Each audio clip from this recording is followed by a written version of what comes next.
اور ہم ہی نے تم کو ابتدا میں مٹی سے پیدا کیا، پھر تمہاری شکل و صورت بنائی، پھر فرشتوں کو حکم دیا کہ آدم کے آگے سجدہ کرو، تو سب نے سجدہ کیا لیکن ابلیس کہ وہ سجدہ کرنے والوں میں شامل نہ ہوا۔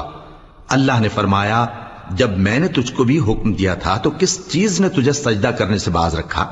اس نے کہا کہ میں اس سے افضل ہوں، مجھے تو نے آگ سے پیدا کیا ہے اور اسے مٹی سے بنایا ہے۔ فرمایا تو بہشت سے اتر جا، تجھے شایع نہیں کہ یہاں تکبر کرے، پس نکل جا کہ تو ذلیل لوگوں میں سے ہے۔ اس نے کہا کہ مجھے اس دن تک مہلت عطا فرما جس دن لوگ قبروں سے اٹھائے جائیں گے۔ فرمایا اچھا، تجھ کو مہلت دی جاتی ہے۔ بولا کہ مجھے تو نے گمراہ کیا ہی ہے، میں بھی تیرے سیدھے رستے پر ان کو گمراہ کرنے کے لیے بیٹھوں گا، پھر ان کے آگے سے اور پیچھے سے اور دائیں سے اور بائیں سے غرض ہر طرف سے آؤں گا اور تو ان